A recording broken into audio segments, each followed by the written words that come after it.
En nombre de Dios y de la patria se abre la sesión. Que pasen los invitados, por favor. Un cafecito fresco. Bien. Saludamos especialmente al señor ministro, a los señores senadores que nos acompañan. Estimado secretario, también lo saludamos a usted, aunque lo he visto toda la mañana. Le damos una muy bienvenida a doña Analía. Bien, gusto tenerla acá.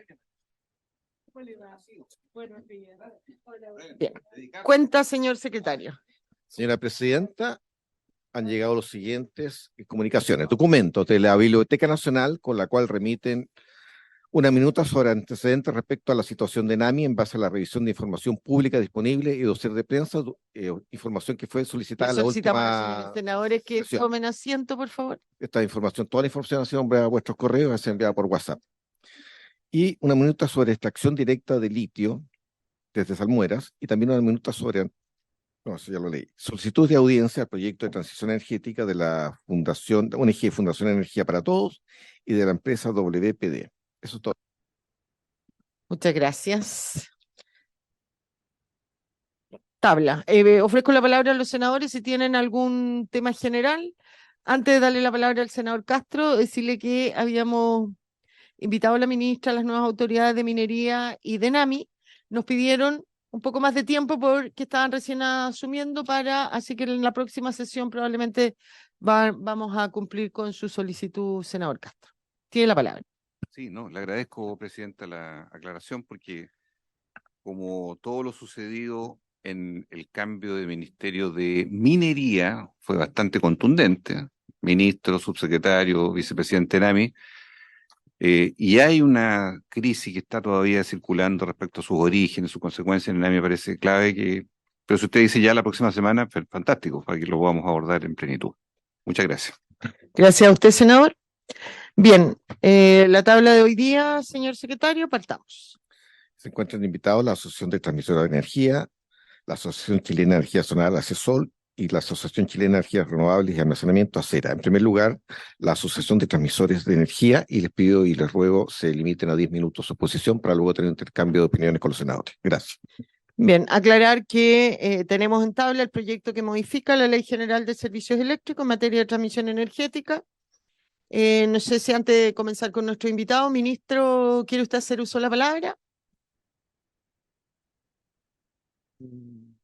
Señora Presidenta, por su intermedio. Tenía un par breve de láminas de un tema que había quedado pendiente en la sesión anterior. Producto de la presentación de la Asociación de Consumidores.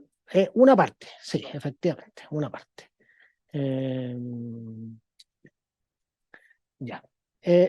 Quería revisar brevemente con ustedes.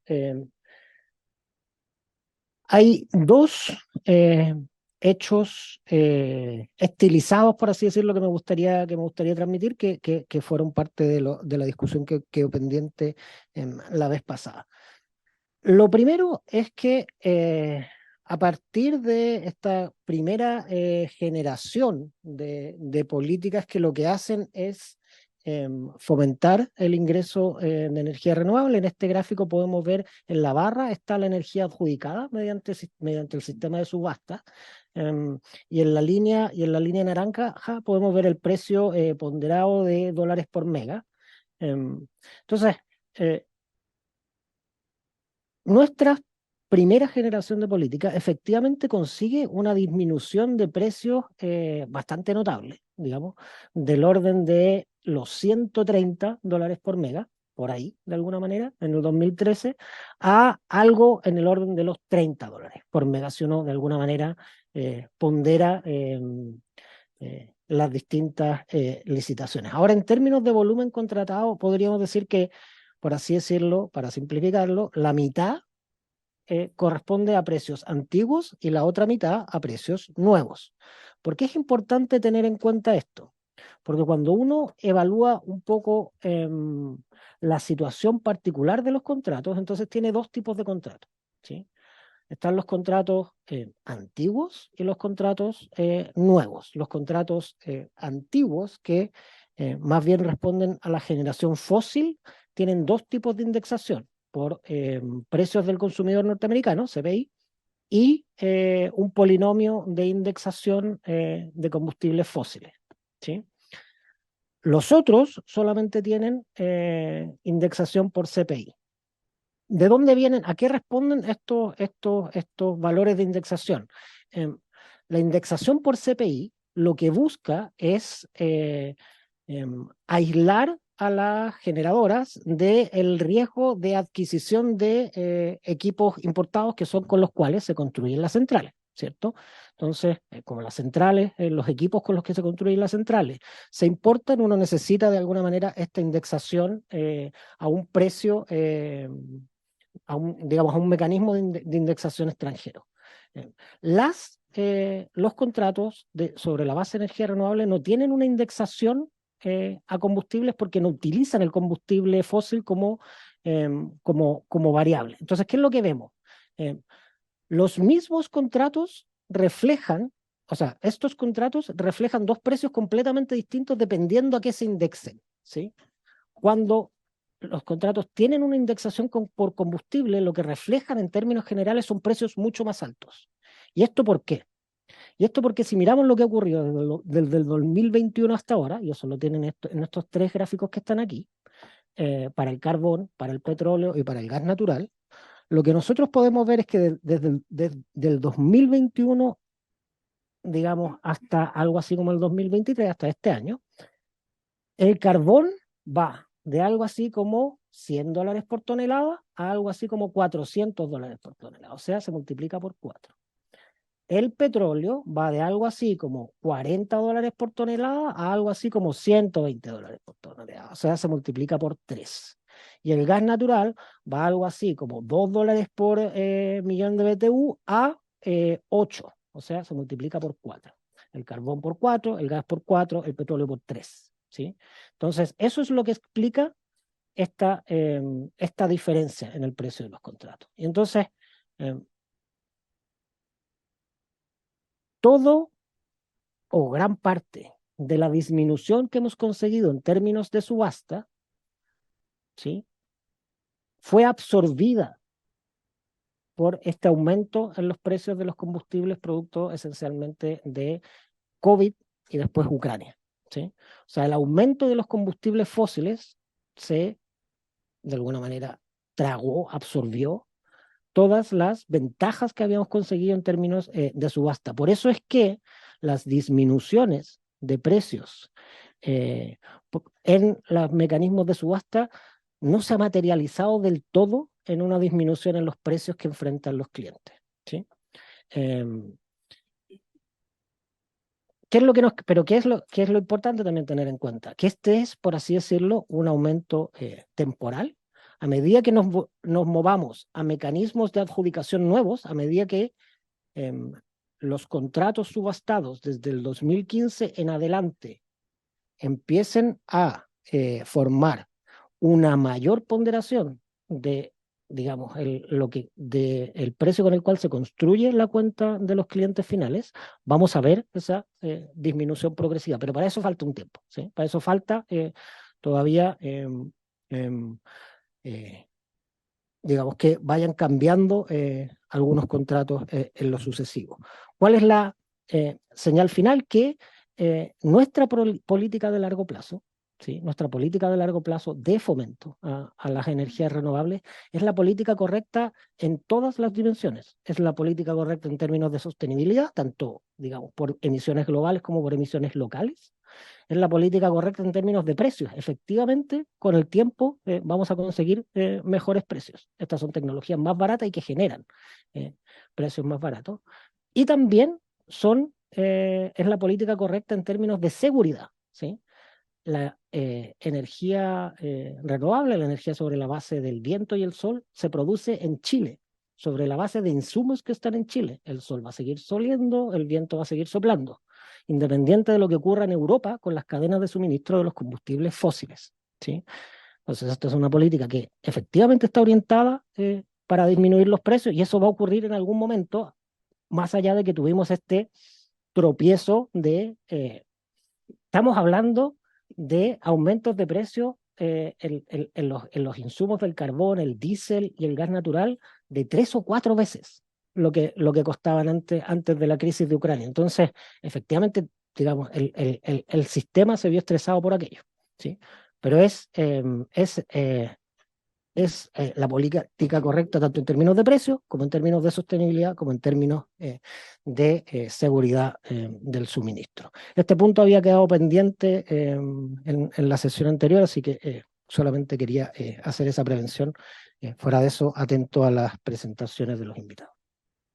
Muchas gracias, ministro. Ofrezco la palabra a los senadores. ¿Alguna consulta?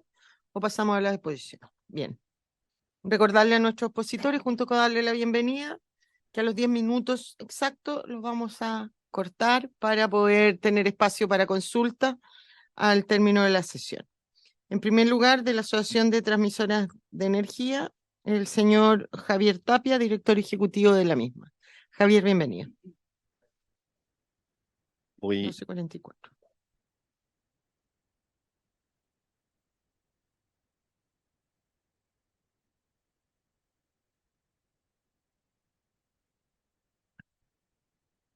Perfecto, ahora sí.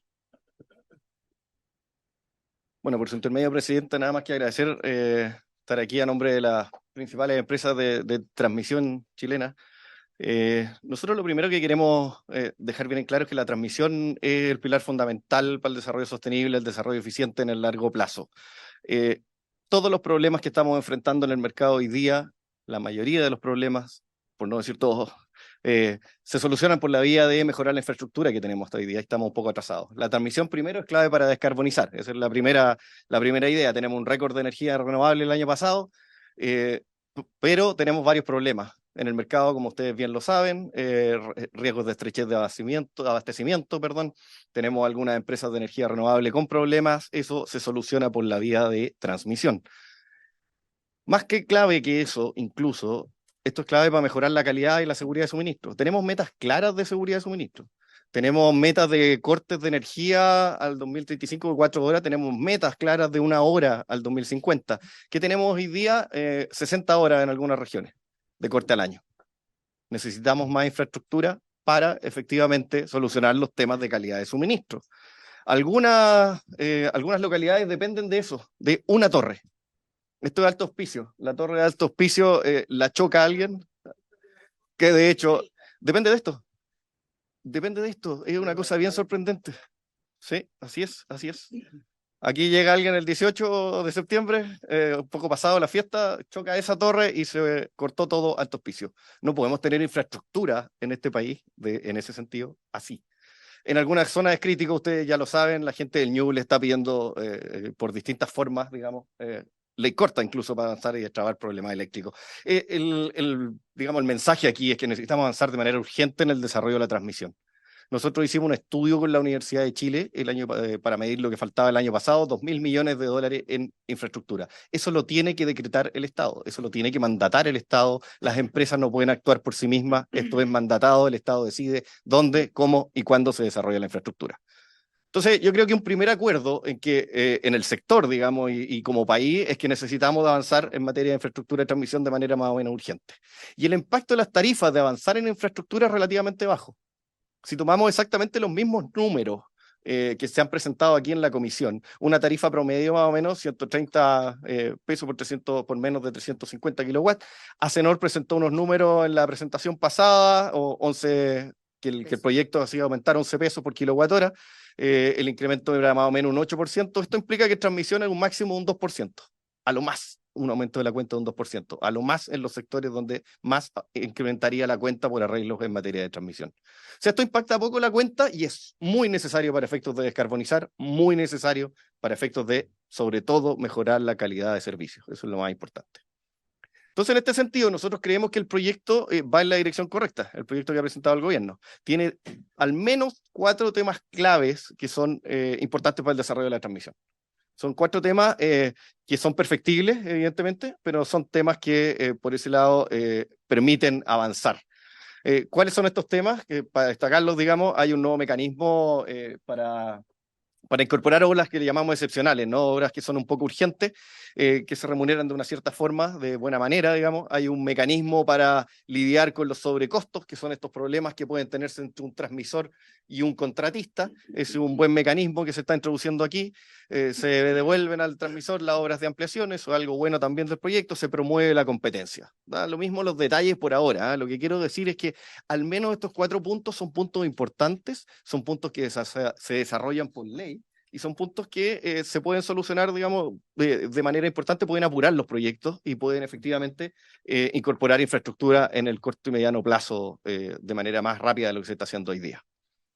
Como les digo, esto lo voy a dejar nada más que en la presentación, pero hay algunas cosas que son perfectibles, ¿eh? Hay unos aspectos a mejorar respecto de estos 4 puntos, lo podemos conversar en los detalles, pero efectivamente algunos de esos, por ejemplo, se exige que se termine el contrato entre un contratista y el transmisor para poder solucionar los problemas de sobrecosto. Nosotros creemos que eso es un exceso, eso llega demasiado, terminar un contrato de repente es un poco traumático, solucionar el problema de sobrecosto, no es necesario hacer llegar a ese tipo de situaciones, se pueden solucionar antes. Esto, digamos, como les digo, son detalles que se pueden solucionar, pero el proyecto al menos tiene estos 4 aspectos bien importantes. También hay aspectos del proyecto que deberían ser mejorados. Eso también es importante rescatar aquí. El proceso de planificación que está proponiendo el gobierno es un proceso de planificación que para efectos de la transmisión es un proyecto que alarga demasiado la incorporación de obra al sistema. Si nosotros estamos hablando de incorporar obras lo más rápido que se pueda porque necesitamos transmisión, este es un proyecto que lo que hace es ralentizar esa entrada de la obra y lo que hace es hacerlo un poco más lento porque cambia el proceso actual de 1 año a 2 años. Ahí pueden ver una línea de tiempo que nosotros más o menos hemos calculado de cómo se está demorando hoy día, cómo se demora legalmente el proceso hoy día, 18 meses del proceso legal hoy, con la ley actual, se demora 23 meses actualmente, más o menos en la realidad. Si hacemos el mismo cálculo respecto del proyecto, con los plazos que establece el proyecto, el primer año el proceso se demora 17 meses, los mismos que estamos terminando hoy día, pero se le agrega varios meses más, digamos, 11 meses más, 28 meses vamos a terminar el proceso y 34 al final. Entonces esto alarga. Si uno no entra con la obra al principio, hay que esperar 34 meses para poder ingresar una obra. Eso va en contra de la celeridad con la que debiéramos incorporar la infraestructura. Otra cosa importante es que el proyecto no deja en claro un principio muy relevante para efectos de la operación del sistema, el principio de la seguridad. Si hoy día Alto Hospicio y otras varias comunas están dependiendo de una torre, digamos, ustedes podrán comprender que la seguridad debiera ser el primer parámetro con el cual debiéramos operar el sistema. Nosotros entendemos que efectivamente hay otros principios muy importantes, se está incorporando un principio muy relevante en la ley, que es sobre cambio climático, pero los efectos del cambio climático lo estamos viendo hoy día en la infraestructura. Quiero solo, por favor, poner atención en estas fotos. Miren lo que fue Chañaral el año 2015, el año 2017, el año 2019, el año 2020. Chañaral quedó así, se afectaron más de 5.500 clientes, quedaron el 100% de los caminos para la infraestructura destrozados, y recién hoy día estamos pensando en cómo reparamos eso. Y eso afecta a la seguridad de la operación. Esto fue en las lluvias de hace unos meses, la torre ahí nadando en el río, una imagen muy feliz. Estas son tormentas de nieve, de arena, las de abajo, que antes no se producían en el norte. Los efectos del cambio climático son una realidad evidente y nosotros entendemos eso, y son algo cada vez más frecuente.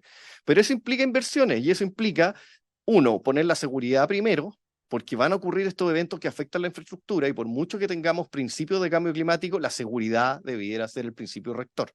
Y lo segundo es que debiéramos incorporar obras por resiliencia y el proyecto solo menciona la resiliencia, debiera dejar más en claro que la resiliencia debiera explicitarse la manera en cómo se incorporan las obras por resiliencia. Entonces, aquí hay 2 propuestas para mejorar concretamente esto, digamos. Uno, señales vinculantes para la promoción de obras nuevas, que permitan mayor seguridad, y luego que esa seguridad sea el principio rector, el principio central por el cual operemos. Planifiquemos un sistema que vaya ad hoc al cambio climático. Perfecto, incorporemos nueva infraestructura en el futuro, pero operémosla de la manera más segura posible en el día a día. ¿Qué podemos hacer en realidad? ¿Y qué es lo que creemos nosotros que podemos hacer con todas estas cosas que necesitamos hoy día? Lo primero es volver a la esencia de este proyecto. Cuando nos presentaron este proyecto, hace unos meses atrás, nos dijeron que tenía que ser un proyecto consensuado un proyecto con baja conflictividad y un proyecto con alta incidencia. Eso es lo que nos dijeron en el gobierno. Y los pilares del proyecto eran fundamentalmente pilares de transmisión. Este era esencialmente un proyecto de transmisión, porque eso es lo que necesita el mercado, de nuevo. Lo que necesita el mercado es infraestructura. Los problemas que estamos viendo a nivel de generación y otros en el mediano y largo plazo se solucionan solo con mayor infraestructura. Se han ido incorporando temas que producen conflicto, temas que no están completamente, como lo han visto incluso aquí en exposiciones de acá, que no están completamente consensuados. Nosotros creemos que hay que volver al consenso. Volvamos, anotémonos un poroto país, digamos, anotémonos una medalla, colguémonos una medalla país, tramitemos rápidamente los temas de transmisión, que son los temas relevantes, los temas en los cuales todos estamos de acuerdo que se necesitan, y dejamos los temas no consensuales para eso. Y de una vez, y con esto voy terminando, no voy a seguir con las 60 slides casi que tengo. No, voy a ir terminando ahora. Pues de una buena vez, lo que podemos hacer también, y sería una excelente señal, declarar que los proyectos de transmisión son de interés nacional. Estos son proyectos mandatados por el Estado. Si nosotros declaramos que la transmisión es de interés nacional, se producen dos cosas inmediatas. Uno, hay una disminución de los plazos de tramitación. Y eso es bien relevante para los efectos de los atrasos que tenemos hoy día. Esto es una piedra de tope. No tengo que contarle a ustedes los topes de permisología en los que estamos hoy día en distintos sectores. En transmisión necesitamos más de 120 permisos para tramitar un proyecto. Esto, si usted lo declara por ley de interés nacional, se reduce de inmediato. Y lo segundo, que hay que darle una importancia pública a la infraestructura. Y eso es lo más relevante para nosotros también. Debemos empezar a solucionar los problemas, no a través del mercado, sino a través de la infraestructura pública. Con eso me quedo, señor presidente. Muchas gracias. Cumplió el tiempo.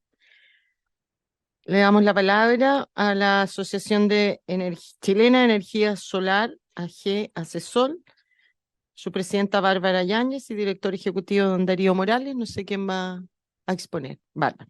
10 minutos. Parto yo, sigue Darío. Bien. Bueno, muy buenos días a todos, muy buenas tardes a todos. En la presentación.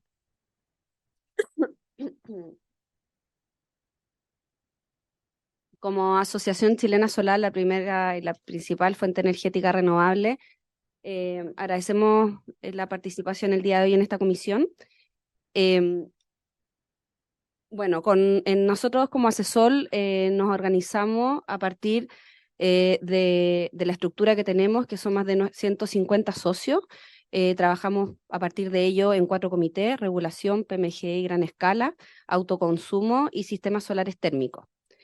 Y es por eso que para nosotros esta ley es bastante interesante. La ley de transición energética, creemos que es una ley que quizás su nombre no es el adecuado, ya que creemos que es una ley más de modernización parcial del sistema. ¿Y por qué estamos hablando de ello? Porque acá hablamos fuertemente de transmisión y creemos que es importante abordar las temáticas en transmisión y ponerle fuerza en transmisión. Sin embargo, nos falta la otra parte que también tiene de igual de relevancia y que también minimizaría las problemáticas que tenemos hoy en transmisión, que es la distribución. Y nuestra presentación va abocado a la distribución que falta en esta ley de transición energética. Darío Morales. Gracias, Presidenta, por su intermedio. En este gráfico podemos ver la evolución de la capacidad solar en Chile desde el año 2012 hasta la fecha. Vemos que una cantidad importante de la potencia solar que se ha ido instalando está relacionada con fundamentalmente proyectos de gran escala, donde tenemos casi sobre 5,5 gigas de proyectos solares. Luego 2,5 gigas de proyectos PMGD o generación de mediana escala distribuida, y una representación muy, muy pequeña todavía de la generación residencial o el autoconsumo. Desde la perspectiva de la distribución geográfica de esta potencia solar, en este gráfico podemos ver cómo hay una capacidad solar muy importante instalada en la macrozona norte de nuestro país. La generación distribuida, medio de generación distribuida de mediana escala, es decir, hasta 9 megawatts, se concentra desde la región de Coquimbo hasta la región del Biobío aproximadamente. Es importante tener claro que es muy efectivo, que Chile tiene la mejor radiación solar del mundo y por lo tanto es importante aprovechar las condiciones solares de nuestro desierto, de la zona norte, pero en la generación distribuida estamos claramente quedando atrás. Yo recién, hace un par de meses atrás, tuve la oportunidad de inaugurar la planta de uno de nuestros asociados, la primera planta PMGD de 9 megawatts recién instalada en el Valle de Azapa, en Arica, siendo que la generación distribuida tiene un potencial no solo en la zona norte, sino que también en otros lugares de nuestro país. Para simplificar al máximo este problema, lo que estamos viendo, señora presidenta, es que hay una cantidad de consumo importante que se concentra en la zona centro de nuestro país. Por supuesto, hay centrales de generación hidráulicas, eólicas, solares y también termoeléctricas en la zona centro, pero no estamos siendo capaces de aprovechar adecuadamente todo el potencial que tiene la zona norte fundamentalmente para traer toda esa energía hacia la zona centro. También, por supuesto, no está graficado en esta lámina, pero hay problemas de congestiones en las redes de transmisión de la zona de la Araucanía hacia el sur, que también es algo que nos preocupa de sobremanera. Si el sistema estuviese adaptado, probablemente no tendríamos estos problemas de desacople de costos marginales, podríamos disponer de soluciones para aquellas empresas del sector solar que hoy día están viendo problemas comerciales bastante importantes, y por lo tanto suscribimos completamente el hecho de que la transmisión es un pilar relevante para apoyar la transición energética. Sin embargo, queremos hacer el énfasis que si bien es un pilar relevante, no es el único pilar que debemos ir desarrollando. Desde esa perspectiva, por eso decíamos en un comienzo, señora presidenta, que el sector requiere reformas profundas a niveles de cómo se organiza el mercado, del mercado de energía, el mercado de potencia y otros mercados relevantes. Y eso, a nuestro juicio, son el foco donde vamos a poder jugar en la cancha de la transición energética, sin perjuicio de que este proyecto de ley va en la línea correcta, a nuestro juicio, ya que permite modernizar una serie y tomar una serie de medidas de corto plazo que para nosotros son también muy relevantes. Una medida que falta, sin duda, en este proyecto de ley son aquellas relacionadas con la generación distribuida. Este proyecto de ley habla sobre sistemas de almacenamiento, lo cual está muy bien. Este proyecto de ley habla sobre planificación de la transmisión, lo cual está muy bien, pero sin embargo falta una mirada importante sobre la generación distribuida y la generación residencial. Sobre todo esto va a ser relevante si queremos reducir y sacar las centrales a carbón que están también presentes en la zona centro, o sea, sin poder reemplazar esas centrales a carbón que están en la zona central por generación que está cerca de los centros de consumo, se nos va a hacer mucho más difícil también poder avanzar en esta transición energética. La generación distribuida, como toda la herramienta, tiene costos y beneficios. Probablemente, si tuviéramos un sistema eléctrico solo de generación distribuida, sería un sistema poco eficiente. Un sistema eléctrico solo con generación de gran escala también sería un sistema poco eficiente y por lo tanto se requiere una mezcla, un objetivo de generación distribuida que hasta el momento no lo hemos visto presente en la discusión. Para tener claridad sobre cuáles son los potenciales de la generación distribuida en Chile, aquí en este gráfico se muestran 4 casos. El primero es el promedio mundial en función de una estadística presentada por la Agencia Internacional de la Energía. Las instalaciones entre 0 y 10 kilowatts en el promedio mundial representan un 20% de la potencia instalada, un 30% a nivel mundial entre 10 kilowatts y 1 megawatt. No nos olvidemos que 0 a 10 kilowatts representa el consumo residencial, lo que en Chile denominamos la tarifa BT1.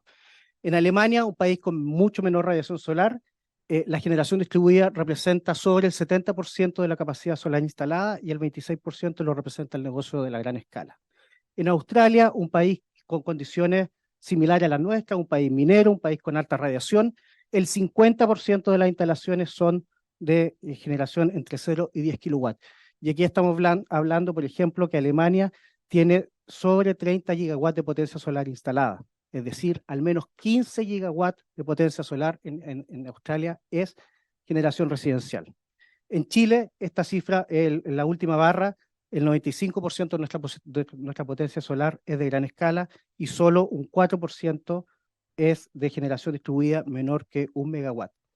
Y por lo tanto, tenemos un potencial, claramente estamos fuera del óptimo económico y necesitamos mayor penetración de la generación distribuida.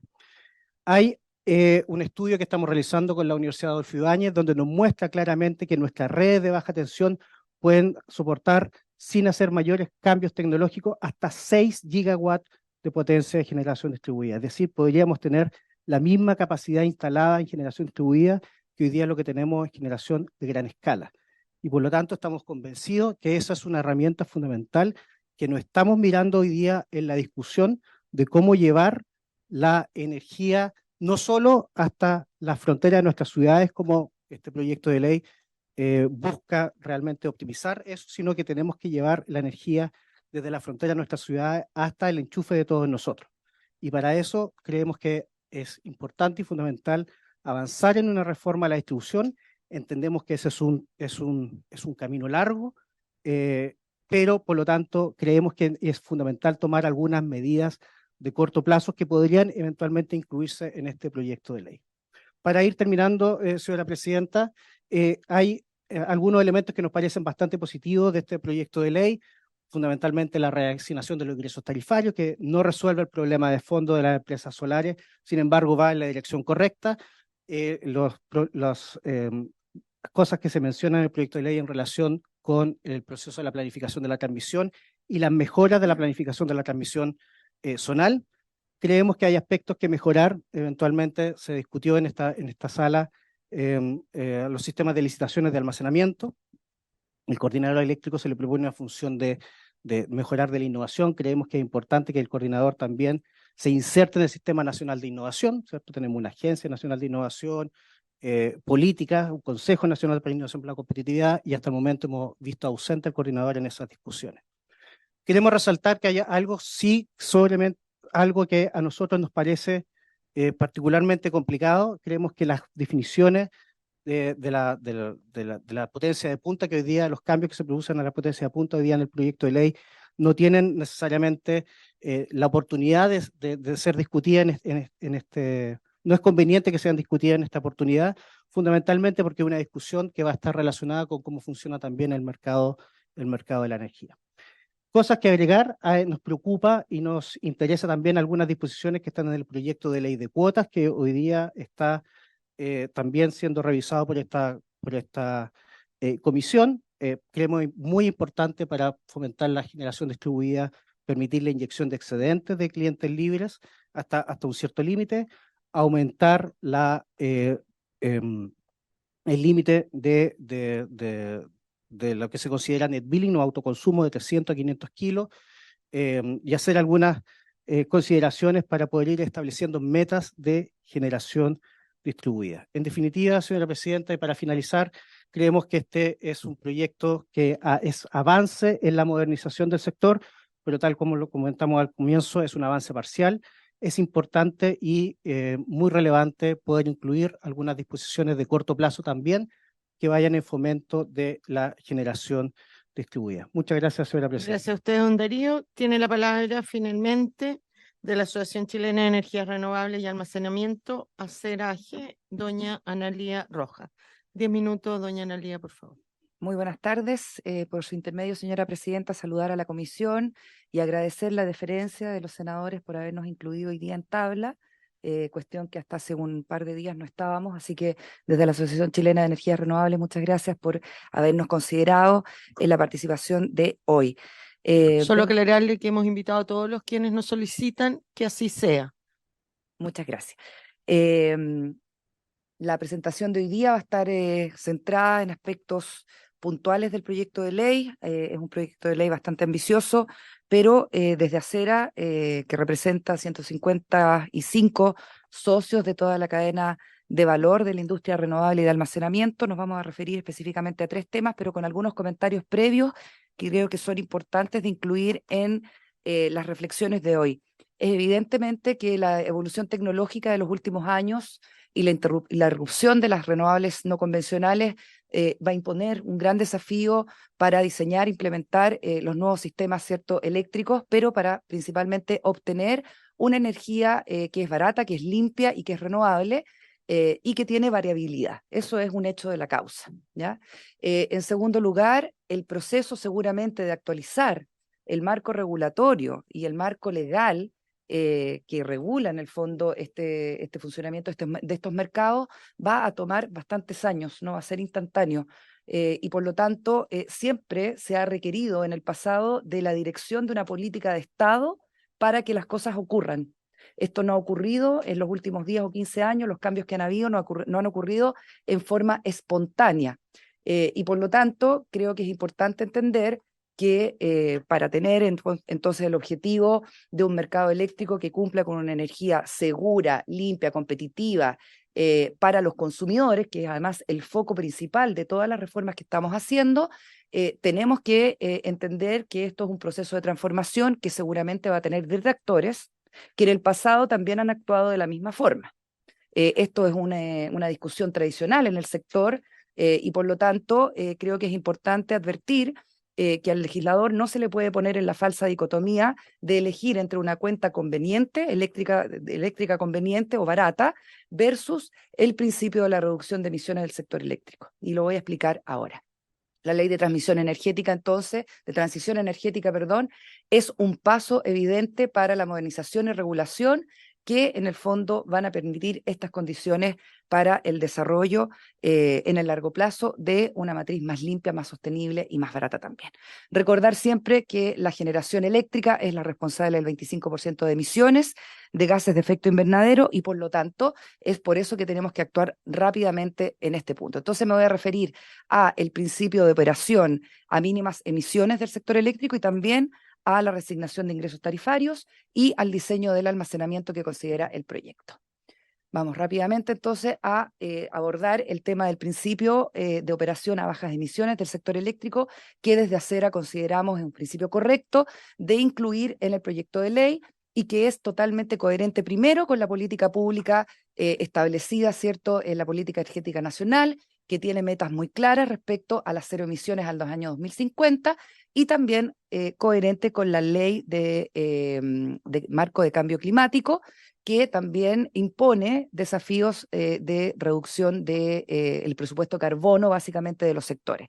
Nosotros entonces creemos que este principio además no es contradictorio, como se ha señalado en algunas ocasiones en esta comisión, con el principio de operación eficiente a mínimo costo. Y esto se demuestra muy simple por esto. Evidentemente tenemos aquí un gráfico que demuestra la relación entre emisiones y costos variables de las distintas tecnologías que hoy día participan del sector eléctrico y en la medida que evidentemente las emisiones van aumentando, también notamos que hay una relación de aumento en los costos variables. Por lo tanto, las centrales que operan evidentemente a diésel, carbón y gas natural tienen más emisiones y también tienen más costos en la operación. Mientras que las renovables no convencionales, cuyo costo variable sigue siendo cero afortunadamente por la disponibilidad del recurso solar y eólico libre, ¿no?, tiene efectivamente un factor de emisiones cero. En la medida entonces que propendamos un sistema eléctrico que tenga mayor participación de energías renovables, este sistema eléctrico también va a tener una operación a menor costo y va a ser totalmente eficiente en ese sentido. Voy a pasar rápidamente también a la discusión de la reasignación de ingresos tarifarios, entendiendo que la definición es bastante compleja. Esta es una discusión dura, técnicamente no es tan fácil entenderlo, pero sí recordar que en el fondo, en el sistema de transmisión, y como bien lo señalaba mi colega Javier Tapia, hoy día, a propósito de su atraso, existen congestiones que tienen dos consecuencias principales, ¿cierto?, en el comportamiento del sistema eléctrico. El primero es que en horas de generación solar hay congestiones muy altas, y la segunda es que el diferencial de costos marginales entre los puntos de inyección y de retiro son evidentemente muy altos y estos han ido creciendo en el tiempo. Entonces, lo que ha pasado en el fondo, que esta definición de ingresos tarifarios, que es en el fondo la valorización de las diferencias internodales por los desacoples que existen en la transmisión, ha ido aumentando los ingresos tarifarios de forma exacerbada, ¿no? Y por lo tanto, entre el 2021 y 2022 tenemos en promedio 4 a 6 veces respectivamente lo que son los ingresos tarifarios normales que han ocurrido previamente en el sector eléctrico en ausencia de las congestiones. Eso es muy importante señalarlo desde el punto de vista de que esto ocurre por una causal y esa es una distorsión. Por lo tanto, los ingresos tarifarios que han ido en alza, como digo, en los últimos años, pasando a representar un porcentaje muy importante de cómo hoy día se financia el pago de la transmisión, es un dinero que es un volumen, ¿no? Una bolsa de dinero que se produce precisamente por una distorsión, y la distorsión se llaman congestiones, y las congestiones tienen nombre y apellido, es por atrasos en la transmisión o inflexibilidades térmicas. Entonces, desde ese punto de vista, la reasignación de estos ingresos tarifarios está primero de acuerdo a la corrección de una distorsión que ocurre por no cumplir el artículo 74 y 87D de la Ley General de Servicios Eléctricos, que habla de la creación de un mercado común y también de una expansión de la transmisión con holguras y redundancia. Eso no ha ocurrido. Y como no ha ocurrido, entonces tenemos estos efectos básicamente que someten a los generadores a dos efectos o dos consecuencias que son graves. Uno, los bajos o nulos precios de inyección a los cuales los generadores están sujetos, y segundo, los precios altos a los cuales estos mismos generadores deben retirar energía desde el sistema eléctrico. Por lo tanto, la resignación de estos ingresos tarifarios que son excesivos no son toda la devolución de los ingresos tarifarios que se producen. Eso no es parte de lo que contempla el proyecto de ley, es del exceso que se ha producido en los últimos años.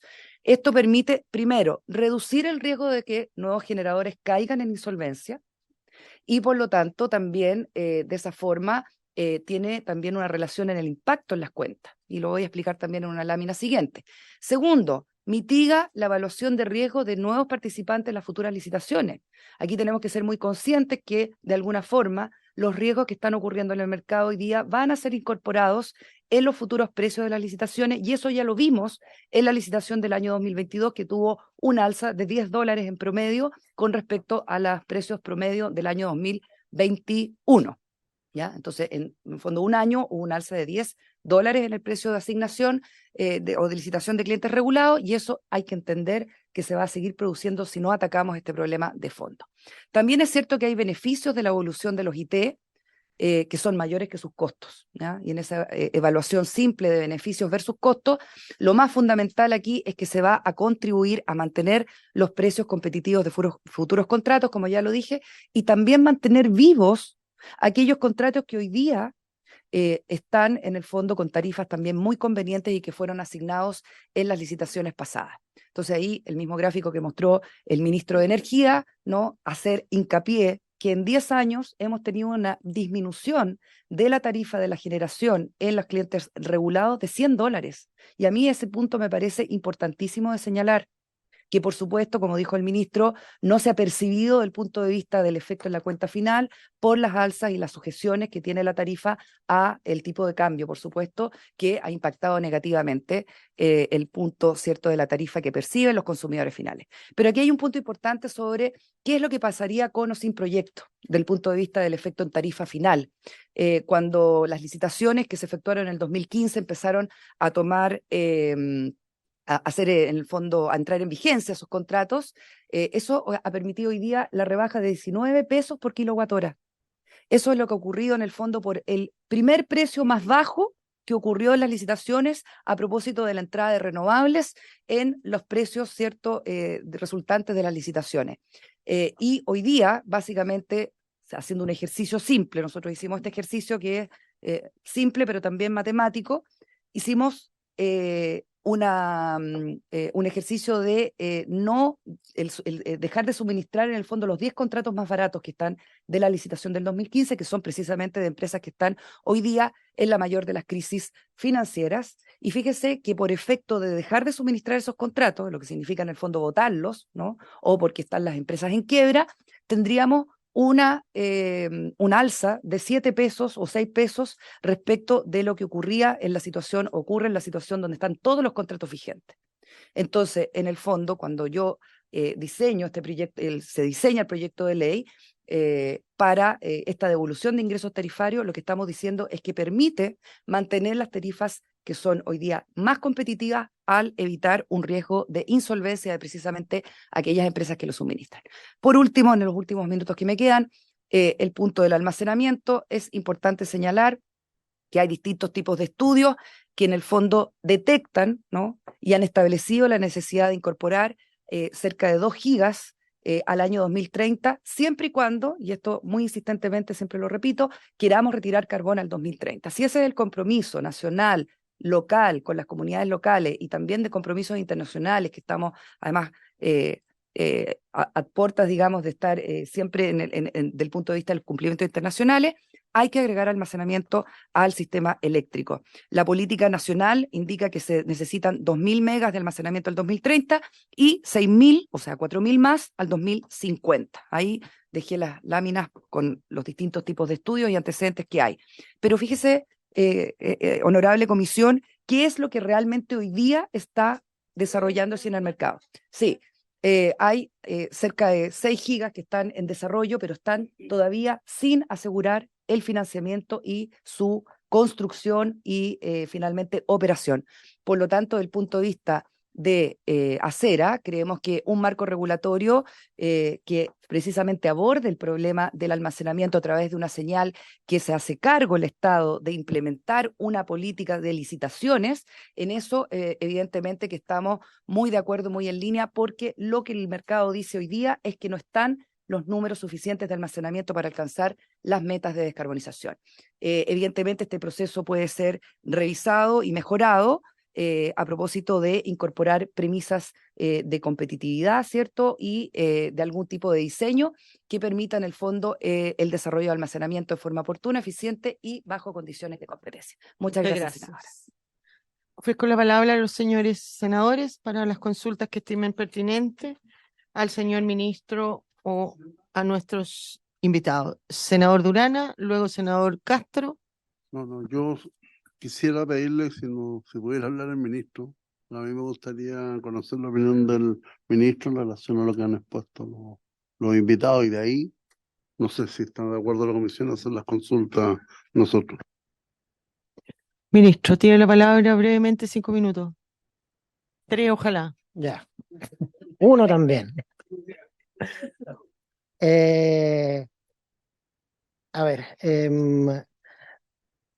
respecto de la presentación de la Asociación de Transmisores, nosotros hemos ido trabajando con distintos gremios, aquellos aspectos que se pueden mejorar por la vía de indicaciones para hacer más precisas las observaciones que hagan, lo vamos a hacer con ellos también. Nos reuniremos para recibir esa observación, eventualmente incorporarla. Respecto de los aspectos que ACESOL sugiere incorporar, yo en eso quiero, entendiendo que la generación distribuida efectivamente es una de las varias prioridades que tenemos, el proyecto de ley de cuotas está en segundo trámite. Entonces, incluir disposiciones de un proyecto que está en segundo trámite en uno que está en primer trámite implica al final demorarlo más de lo que hay anterior y cuando organizamos en conjunto, digamos, la planificación de la tramitación del proyecto, efectivamente la idea fue dejar el de cuotas para después de entendiendo que se está en segundo trámite y que podríamos aprobarlo con mayor celeridad, digamos, con ese orden. Y respecto de lo que se menciona en la presentación de Acera, insistir en que uno puede evaluar las políticas públicas de distintas maneras y distintas metodologías, pero hay una que de alguna manera es la más sencilla y es la que al menos uno siempre debiera empezar, que es el costo-beneficio, ¿sí?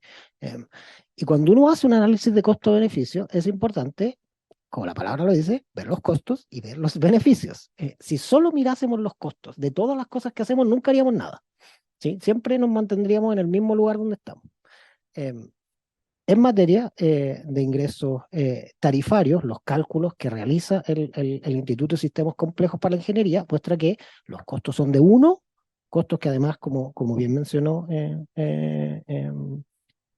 Acera, vienen de un fondo que se financia por las propias generadoras, pero es un costo de 1, un beneficio de 10. O si uno sumara lo que ellos mencionan respecto de digamos, de la pérdida que generaría o sea, de los aumentos en tarifas que generarían potenciales quiebras, entonces sería de 1 a 15, ¿sí? O sea, ese es el costo-beneficio que estamos mirando. En materia de almacenamiento, también lo que muestra el propio estudio sobre sistemas de almacenamiento del Coordinador Eléctrico Nacional es que un sistema de almacenamiento de 2 gigas es un sistema costo eficiente. Obviamente nosotros estamos dispuestos a perfeccionar la redacción del proyecto para que también se generen los incentivos para minimizar el costo a consumidores. Pues entonces, un primer asunto es que el costo-beneficio sea correcto y otro es cómo lo minimizamos, y en eso estamos completamente de acuerdo. Eso, señora presidenta. Muchas gracias, ministro. Senador Castro. Gracias, presidenta. Quisiera preguntarle a las transmisoras sobre la posición que tienen respecto a los cambios tarifarios en este proyecto de ley, sobre la velocidad de cambio legal que estiman ellos que se requiere para avanzar en transmisión y ayudar en la generación renovable, y cuáles son los obstáculos en la transmisión que ellos estiman que hoy existen en el proyecto de ley que podrían mejorarse. A Acera, preguntarles si están a favor o en contra de este proyecto, con claridad. Y si tiene Acera almas en su interior, que representen algunas en el norte y otras diferenciadas respecto a su propósito. No sé si estoy hablando en castellano, presidente, un poquito. Está hablando en castellano, pero está empezando a atacar al norte. No, porque quiero hacer preguntas directas para que... Exactamente. Y al Ejecutivo simplemente decir que el tema tarifario es decisivo. Entonces, que se resuelva el tema tarifario. Es mi recomendación al Ejecutivo, y que los otros temas tengan un abordaje adecuado y diferenciado de este primer punto, que es el que concita una mayor controversia de alguna manera y que debiera ser resuelto de algún modo. Gracias, presidente. Gracias, senador. Ofrezco la palabra a los senadores. Senador Durana. Gracias, presidenta. Sumándome a lo que ha planteado el doctor Juan Luis Castro.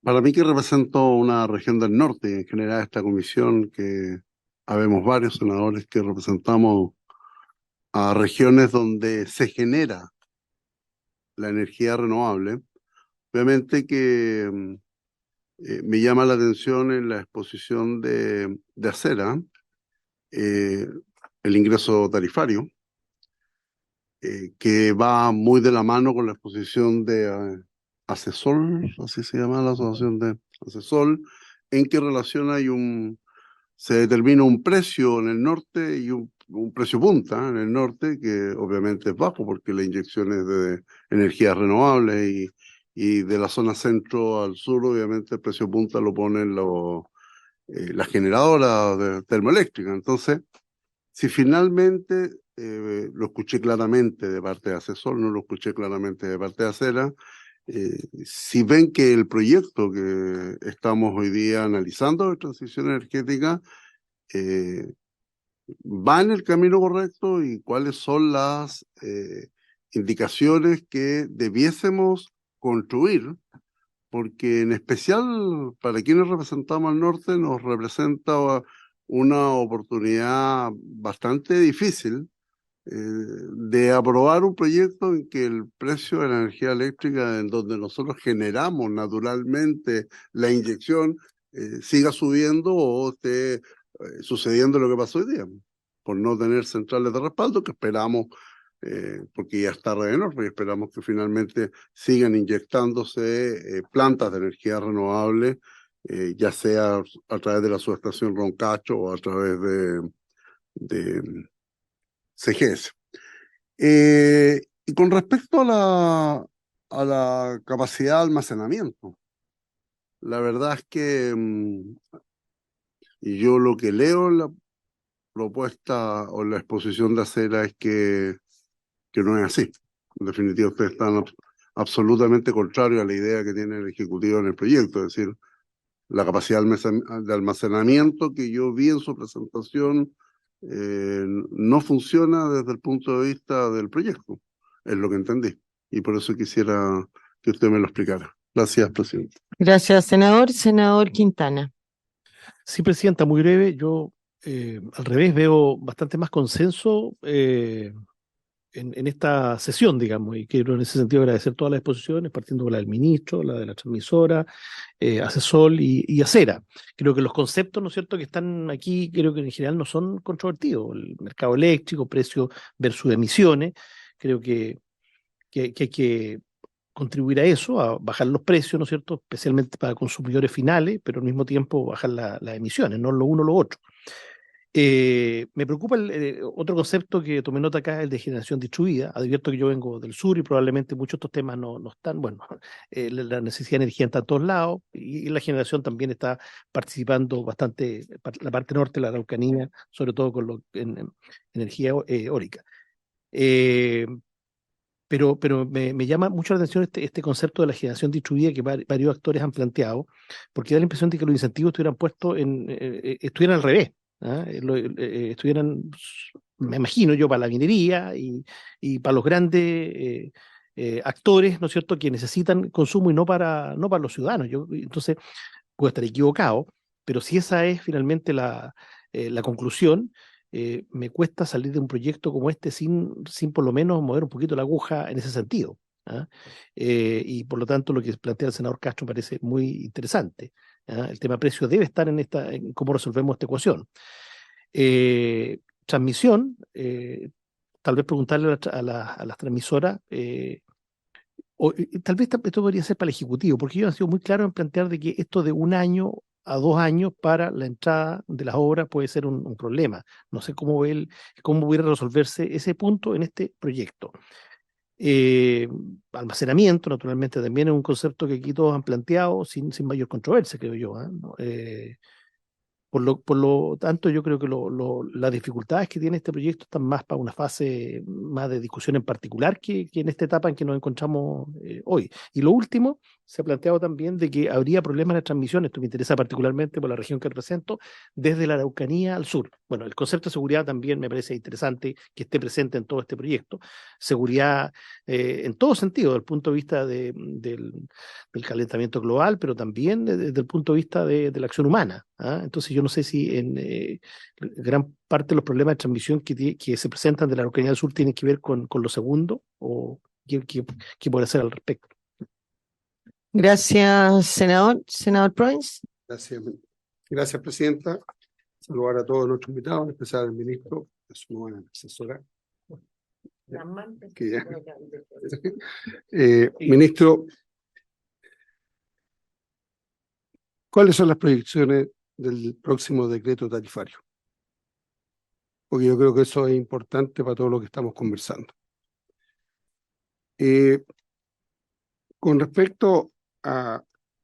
Yo me voy a enfocar más en lo que habló el ministro que usted, ¿ya?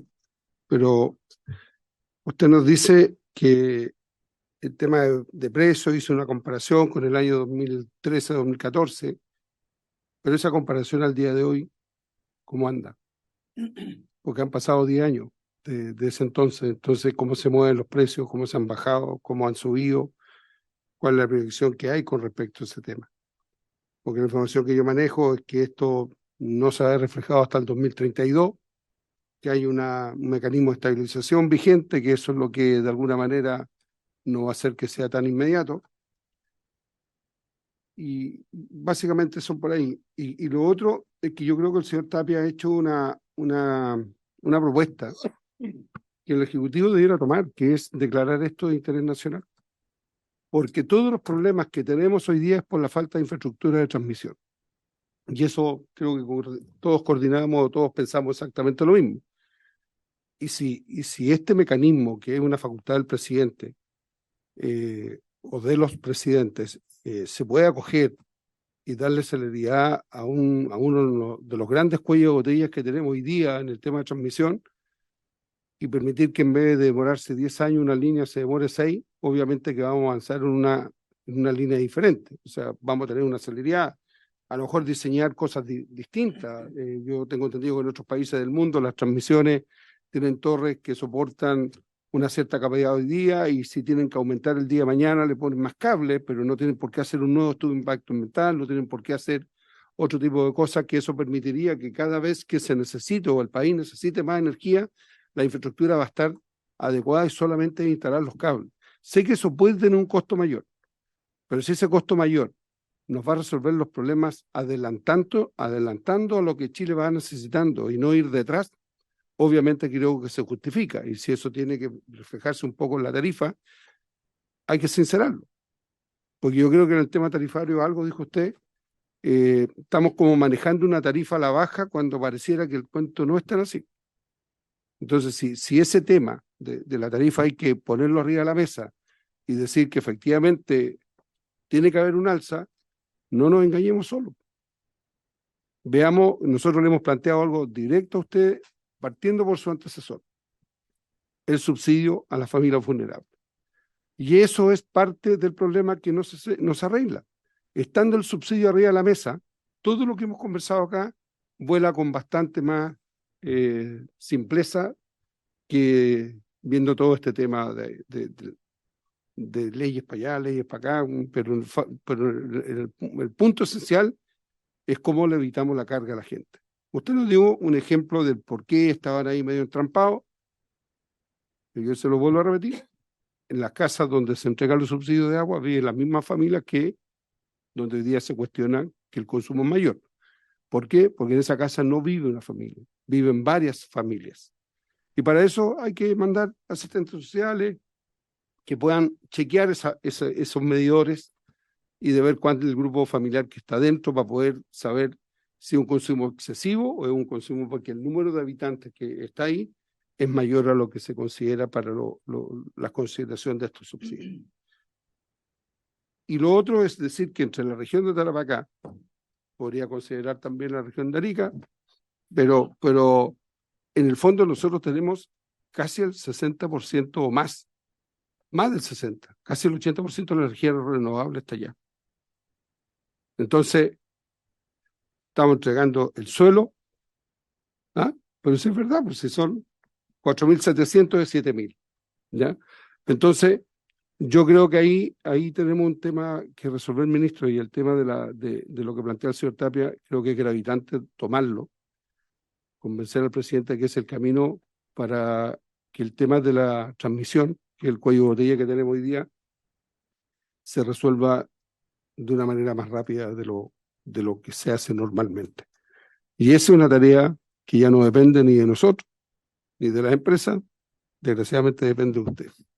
Gracias. Gracias, senador. Finalmente, yo quisiera también decir un par de cosas. Creo que hay que partir de ciertos principios comunes que yo creo que compartimos todos los senadores, ¿no es cierto? Todos queremos bajar las emisiones de carbono, todos queremos que se siga desarrollando la energía solar. No nos interesa que las empresas generadoras tengan problemas. Queremos avanzar en transmisión, queremos avanzar en almacenamiento, pero no queremos que sea a costa del consumidor final. Este es un proyecto, y esto lo digo yo, ahí no asumo a los demás senadores, que está destinado a salvar a la generadora, a costa, o a algunas generadoras, a costa de los clientes finales. Mi región, yo soy de la región de Tarapacá, hace muchos años que empezó a aprobar proyectos solares y tomó esa decisión porque se les prometió que iba a bajar la energía, que las tarifas iban a ser más baratas, etcétera, etcétera, y tomó la decisión, ¿no es cierto?, de hipotecar, digo yo, a través de las concesiones o el arriendo al desarrollo de proyectos en la Pampa del Tamarugal. Y tomó esa decisión por las promesas que se le hicieron y dejó, por lo tanto, de desarrollar en esos mismos terrenos, por las grandes expansiones que estos proyectos necesitan, otros proyectos, desarrollar la agricultura en el desierto, no tengo idea qué. Pero habían otros proyectos que se podían desarrollar, pero no, dijo, queremos que nuestro polo de desarrollo, un nuevo polo de desarrollo en la región, sean las energías solares. Y la comunidad entiende eso, porque también se le prometen que eso iba a significar, ¿no es cierto?, no solamente que íbamos a limpiar nuestra matriz energética, sino que también eso iba aparejado de tener al cabo de un cierto tiempo, claramente, no inmediatamente, pero ya llevamos hartos años en esto, menores precios en las tarifas. Entonces, yo aquí comparto plenamente lo que dice el senador Pro, es lo que han dicho todos los senadores. Yo creo que es básico y que lo planteaba también el senador Castro. Creo que es básico para que podamos avanzar en este proyecto, el aclarar el tema tarifario. Yo al menos no estoy disponible para avanzar en los demás temas que sí son importantes, sin aclarar previamente el impacto tarifario o resolver el tema tarifario de los subsidios, la forma que se estime. Este proyecto tiene un informe financiero que dice que no genera gastos. O sea, entonces, claro, ese mayor costo que esto significa llevar a cabo, desarrollar el día que esto se convierta en ley, ¿quién lo va a asumir? El cliente final. Y eso es lo que yo al menos no estoy disponible para ello, entendiendo todo el problema. Ahora, también tengo varias dudas porque aquí varios otros expositores han dicho que todos aplauden, las generadoras, ¿no es cierto?, este proyecto, pero también señalan o esbozan de alguna manera que cuando se construyan todas las nuevas líneas de transmisión, que en virtud de este proyecto pueda hacerse, igual va a quedar colapsado el sistema, igual va a haber vertimiento, es decir, vamos muy atrasados en lo que tenemos que hacer, efectivamente. Pero, vuelvo a decir, creo que el proyecto es necesario, pero no puede avanzar sin aclarar el tema tarifario. Ofrezco la palabra, no sé, ministro, si usted quiere partir o la generadora, senador Castro. Reivindicar el artículo 5, REC 2. El Ministerio de Energía, Hacienda y Desarrollo Social constituirán junto a los integrantes de la Comisión de Minería dentro de los 30 días de la ley una mesa de trabajo para evaluar la implementación del beneficio del artículo REC 2, y así como las políticas destinadas a enfrentar la pobreza energética, protección tarifaria eléctrica para los clientes regulados pertenecientes al 40% más vulnerable. La mesa evaluará informe con plazo máximo 31 de diciembre de 2022 para ponerlo en conocimiento de la Comisión de Energía y Minería de la Cámara y el Senado. Oficiaremos al Ejecutivo para que constituya esa mesa. ¿Estamos ya o no? No sé, le pregunto al ministro, no sé en qué punto estamos para que vinculemos esto también. 40% de los clientes vulnerables. Gracias, presidente. Gracias, presidente. Bien. Ministro, ¿parte usted? Solo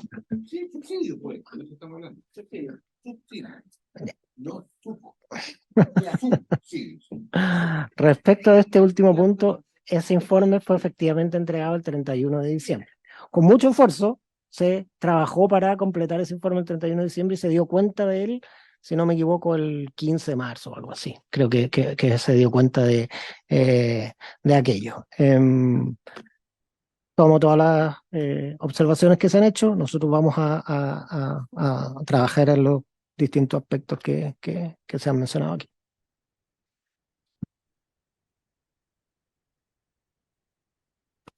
¿Cuándo podríamos avanzar en eso? ¿O cómo ese informe juega con este proyecto?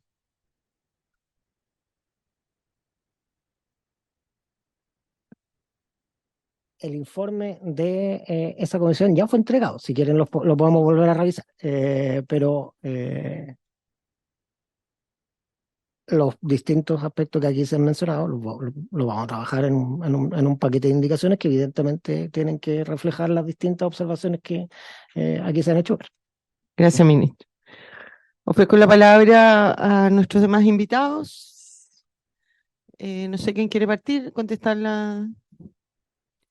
Javier, 3 minutos, por favor. Gracias, presidenta. Bien corto. Estamos un poco como el tío Fome de la fiesta nosotros. Todos están de acuerdo que el tío es bien simpático y que hay que hacer algo con él, digamos, y con la infraestructura estamos todos de acuerdo en que hay que hacer algo, efectivamente, pero las discusiones se quedan en otra cosa. Se quedan en los temas en que no son urgentes, en que tenemos discusión sobre el impacto, sobre los fundamentos y los demás. Yo lo único que quiero hacer en realidad... es decir, varios de estos temas que estamos discutiendo no producen soluciones estructurales. Y yo creo que eso es lo más importante. O sea, no nos fijemos en soluciones que no son estructurales hoy día, porque realmente el acuerdo es que con más transmisión y con más infraestructura vamos a solucionar varios de los problemas. Entonces uno entiende bien el tema de la discusión y lo que se da alrededor de esto.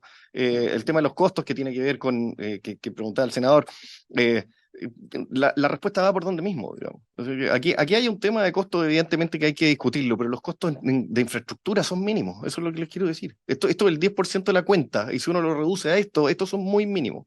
Entonces, no nos perdamos, ese es nuestro mensaje para hoy día, digamos, volvamos al consenso, si el consenso es uno, el consenso es uno. El consenso es avancemos en transmisión, digamos. Entonces, nuestra pedida en el fondo es, ¿por qué no hagamos una discusión más larga de los demás temas? Pero avancemos en esto que sí lo necesitamos. Ese es mi punto un poco. No. Gracias, Javier. Don Darío Bárbara, no sé quién va a contestar.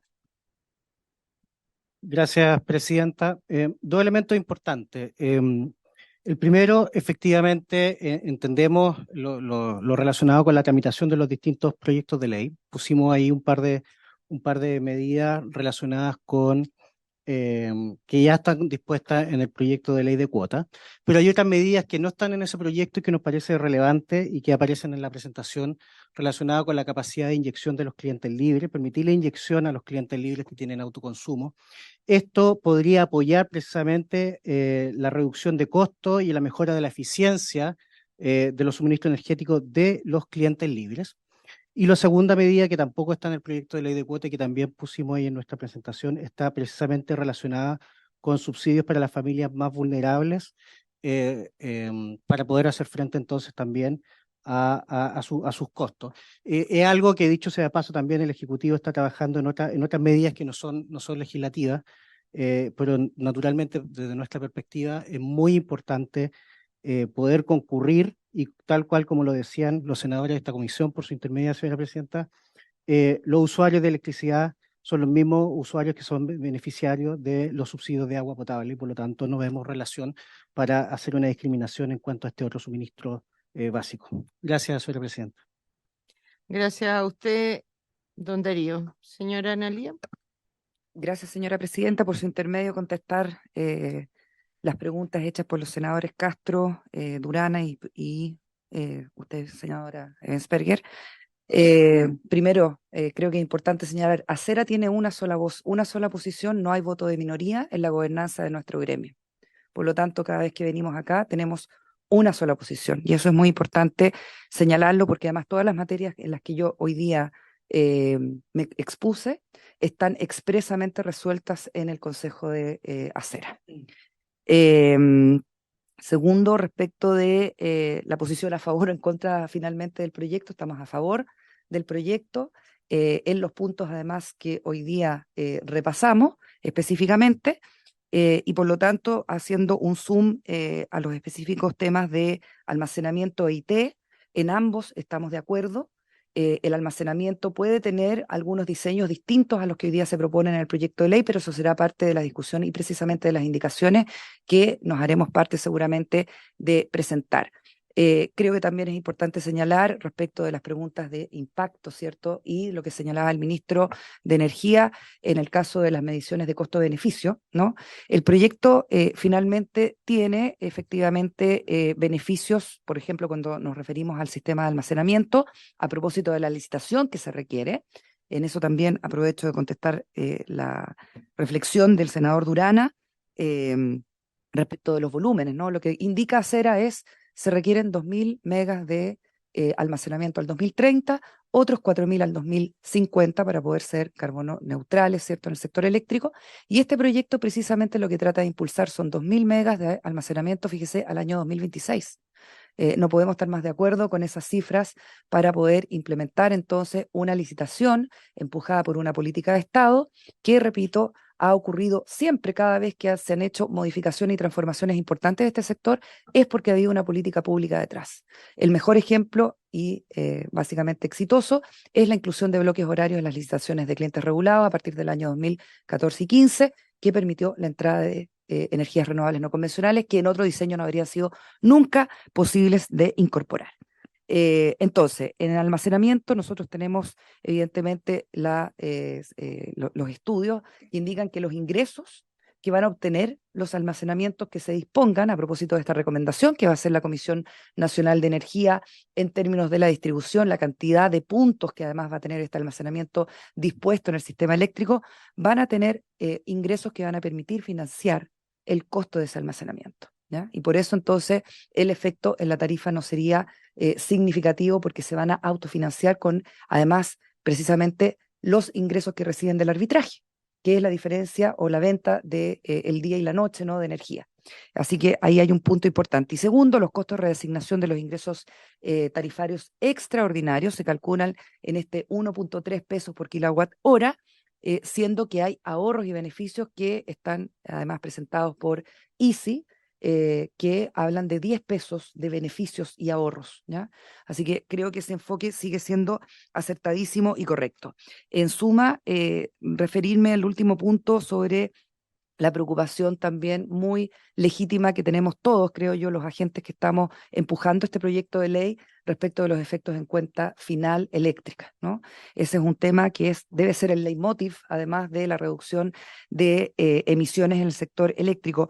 Pero permítanme una reflexión. Los costos de la cuenta eléctrica hoy día que tenemos serían más altas, incluso de no haber entrado las energías renovables no convencionales a partir del año 2015-2016 por la inclusión de los bloques horarios, y precisamente está allí la responsabilidad de los efectos en la cuenta a propósito del componente combustible fósil que hay todavía en muchos contratos vigentes. Y recordar siempre que los contratos se licitan un año y entran en vigencia entre 5 a 6 años después. Y, por ejemplo, los contratos que hoy día están vigentes, ¿no?, tienen una alta componente de contratos que fueron celebrados incluso el 2013 a posterior, con un alto componente fósil. Esos $135 de megawatt hora de precio promedio en esa licitación es básicamente energía fósil, y los últimos 34,5 pesos o 34,1 pesos de la licitación de la energía renovable, de clientes regulados, es básicamente 100% energía renovable no convencional. Por lo tanto, los costos de fósiles más caros, y en la medida que sigamos siendo dependientes de esta importación de fósiles, además del efecto de tipo cambio, por tener tarifas eléctricas también dolarizadas, eso es precisamente el problema que tenemos para enfrentar en los próximos años. Así que finalmente creo que es el punto más importante de cerrar para efectivamente tener acuerdo en el apoyo a los ingresos tarifarios, en el acuerdo de la inclusión de una licitación de almacenamiento de la envergadura que ha indicado, el proyecto de ley no indica ni el tamaño de la licitación de almacenamiento, ni también los millones de dólares. Eso va a ser parte de una recomendación técnica que dé la Comisión Nacional de Energía. Y lo que pasa es que, a propósito de ciertos discursos o de referencias que nosotros mismos hemos hecho, se ha asimilado que esta es una licitación de 2 gigas o de 2.000 millones de dólares. Pero lo que dice el proyecto realmente es que vamos a hacer una licitación, un mandato a la Comisión Nacional de Energía para que por una única vez organice una licitación de almacenamiento. Y esa será una recomendación técnica también en el propósito del retiro del carbón. Muchas gracias. Gracias a usted. Bien, agradecemos la exposición y la concurrencia de todos nuestros invitados, especialmente ministro y Analía. Muchas gracias por estar aquí. Analía Uriarte, perdón, nueva flamante asesora del Ministerio de Energía. Habiendo dado término a la materia de esta comisión, esta se levanta. Que tengan muy buena tarde. Recording stopped.